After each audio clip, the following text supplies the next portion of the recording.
What is going on, guys? Welcome back to another video. In today's video, we're going to be talking about the top 5 things that I wish that I knew before I got into crested geckos. Now, over the course of 2 years, I started from 1 crested gecko, and now I have 40. I think I have more than 40, but we'll just say I have 40 in the span of 2 years. Now, there's definitely some things I wish I knew before I got into this hobby, and that's what I'm going to tell you guys today. So let me roll the intro and stick around.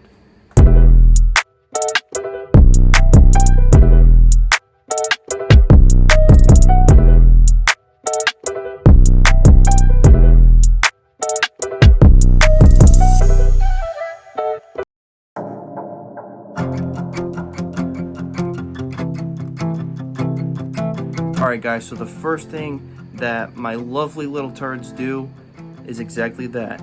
They have poop everywhere. They pee and poop constantly. I mean, it's like all the time. It's not as much as the ducks that we have, but it's definitely a lot, and it's usually at inconvenient times. So like, you get done cleaning a tank, and then all of a sudden you look, and your crested gecko just got done taking a massive dump right in the middle of its nice clean tank that you just spent however many minutes cleaning. And they all do it. So basically you clean all their tanks and then they just go right back and take big fat poops everywhere. And when they poop, it's on their decorations, they poop on their walls, they poop on their nice clean paper towels, they poop on lay boxes, toilet paper rolls, literally anything that they can get on or are on, they're gonna poop on. And if I've noticed too that if I have any plants that are kind of hanging over the ground and not just hanging from the walls, or like they're draped from the wall and a little bit onto the ground, those plants that are on the ground are gonna get pooped all over.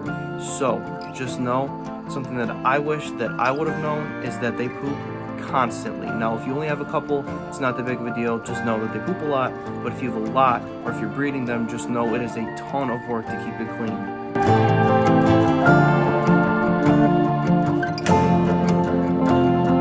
Now the second thing I wish I would have known before I got crested geckos is that they are extremely messy. Now, I already covered poop, but that is part of being messy, so kind of we have a 2-in-1 for number 2, but it doesn't matter. Oh well. I mean, they poop everywhere, like I already told you guys. I'm not going to go into that again because I just did.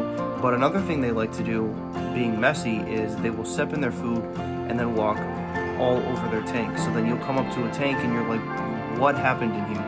And all you see is gecko footprints everywhere. So you have to go and clean their whole entire tank again, because they wanted to step in their food and walk in their food and then walk all over their tank, whether it's on paper towel rolls, whether it's on plants, whether it's on their walls, whether it's on a lay box or a dig box. All of those things are very, very annoying, but you know, it's part of the care requirements of having crested geckos, just knowing that they're messy, that they poop a lot, they just like to make a mess. Those are the first 2 things that I wish I would have known before I got crested geckos. Now the third thing we'll get to next.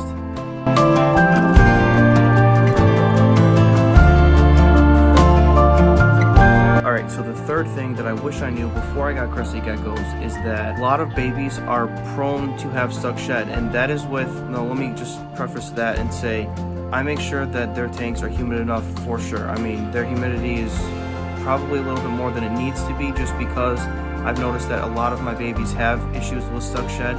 Not all of them, and it's, I mean, in my opinion, I don't know, this might sound crazy to you, but I feel like some geckos are lazy. Like, some of them are fine taking their shit off and eating it, other ones just don't want to, or they'll take off some of it but not all of it. And it's like, when I go and look at their tank, it's like, oh, it's still humid in there. Like, you can feel the humidity when you crack open their tank. I don't know why they would be having any stuck shed. Now, sometimes I feel like maybe you just catch them at the wrong time, but I feel like a lot of babies have issues with stuck shed that you're gonna have to help them with. Adults are much better at having no stuck shed. I don't really have any stuck shed issues with juveniles or adults, but it's like those freshly hatched babies, their first couple sheds, and sometimes just specific geckos in general will have issues with stuck shed. And I feel like that is just because some of them are lazy. I mean, I don't know if that's true, or if I just have a few that are bad at pulling their sheds, but stuck shed is definitely an issue with some of the younger geckos I have, not really older ones. So if you're getting a smaller gecko, definitely make sure you look for stuck shed. Now, my number 1 thing that I do is I take a Q-tip and dip it in water and have a dry end and a wet end, and I basically will just get their stuck shed with that. So I'll, you know, get it wet, and I'll take the dry end and kind of like pull it off, and that works really well, especially for babies that you can't really, you know, like grab skin or like cool skin. Obviously, you only want to do that if it's damp. That's why I was saying use something wet, or let them soak first and then try to take it off. Don't just try to rip it off. That goes for really any reptile. You want to make sure that they soak first, or you're getting it wet and letting it sit for a little bit first before you mess with their shed. But when you do, especially with babies, I just use Q-tips. Like I said, it's much easier, much safer. You're really not going to hurt them. I feel like you potentially could do more damage by not using a Q-tip and using, let's say, your hands or something like that. I feel like you would be much more likely to hurt them using your hands versus a Q-tip. So definitely watch your babies, because stuck shed could for sure be an issue, and you'll probably have to encounter it at least once or twice, especially if you're breeding geckos. I mean, you have so many geckos, the chances of one of them getting stuck shed are pretty high.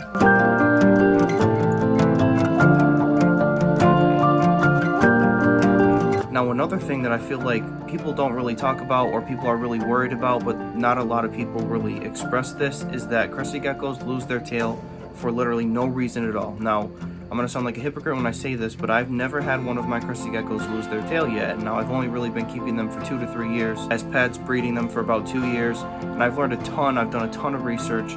People will pretty much tell you that they just drop their tail for no reason at all. Literally, a thunderstorm could be happening, they could drop their tail. You walk by their tank, they could drop their tail.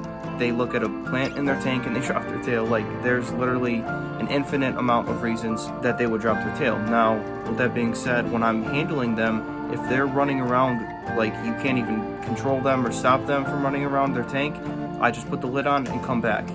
If they're running around in a panic, they're probably going to drop their tail. So I just leave those alone for a second, let them calm down, and then retry, and usually it's fine. Now, with that being said, I've bought a few that, you know, as smaller geckos that already lost their tail when they were smaller, so they must have been kind of crazy. And knowing some of my geckos now, I'm like, yeah, that makes sense that this one or this one or this one, you know, lost their tail. Now, I did an unboxing on the channel of Hershey, and she is a girl that I got when she was a little bit smaller.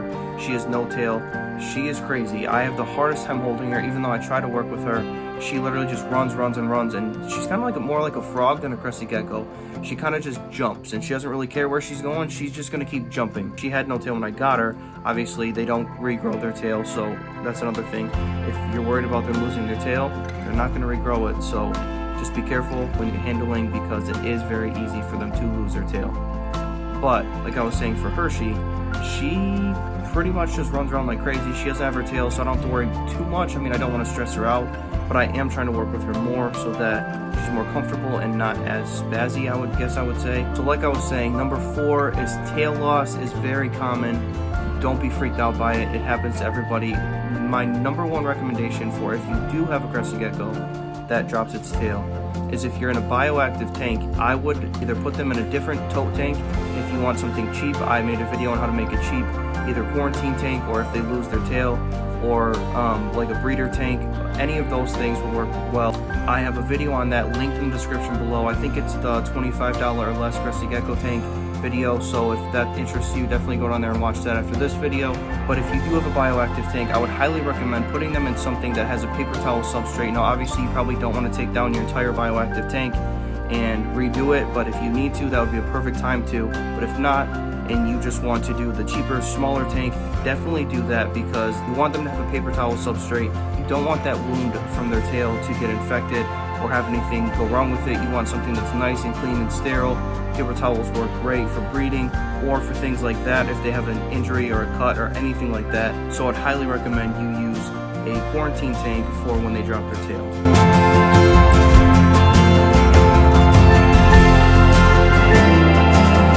Now, the 5th and final thing I wish that I knew before I got a crested gecko, and listen to me closely, you are going to get more geckos. I mean, I don't know if it's just a reptile thing or a crested gecko thing, but when you start with one, I promise you, you're gonna want to get more. And you really need to know that, because it'll help you plan for the future. Now, at the beginning, I bought a bunch of glass tanks, and I was trying to have a bunch of show tanks, but then when I wanted to start breeding, having all those different show tanks weren't really reasonable to keep up with at the same time as breeding. So what I wish I would have gone back and done is bought all the totes that I use now and just buy those instead and save myself a bunch of money. You know, just going back in time, there's a lot of things I wish I could do differently, but that is, you know, the number 1 thing is just knowing that, you know, you're going to start with one, and if you have self-control, good for you, but most of us don't, and you're probably going to end up with more. Now, I guess this video might kind of sound like I'm complaining. I'm not. I love my geckos. Yes, sometimes they're a pain in the butt and, you know, make a mess of their tank or poop everywhere, or, you know, as soon as I get done cleaning their tank, step in their food and, you know, run everywhere through it. Sometimes they can be a pain in the butt, but I do love them a lot. I hope you guys learned something from this video. If you did, let me know in the comments below. And if there's anything that you think that somebody that is about to get a crested gecko should know, definitely put that in the comments below, because that will definitely help people. And if people are scrolling through the comments and your idea helps them, you know, it's invaluable. I've done that with many different reptile keepers on YouTube and things like that. You know, you learn from other people. So the more videos you watch, the more things you see, that's how you learn. That's how I learned. That's how I got into this hobby. That's how you guys will learn too. So thank you guys for watching. Definitely hit that like button. Subscribe if you're new. If you are new and you haven't seen our videos, basically my channel is started with a reptile channel, but it's kind of turning into just all my animals, because, you know, we just got ducks. We're going to be getting something else soon too, so just know something else is coming. You guys just need to subscribe. That way you're not going to miss anything. This channel is growing big time. I'm super appreciative of all you guys that are subscribers and watch every single video. You like every video. You guys give me comments. Thank you guys for supporting me. I appreciate you. Thank you guys for watching, and I will see you guys in the next one. Peace. Bye, Jim. Love you.